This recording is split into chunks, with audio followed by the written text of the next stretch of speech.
మీరు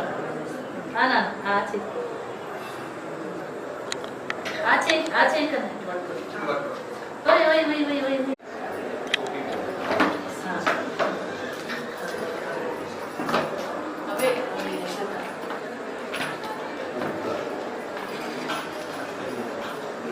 అవే ఉన్నాయా చిన్న పిల్లలు లేదంటే బయటికి తీసుకుందాం కానీ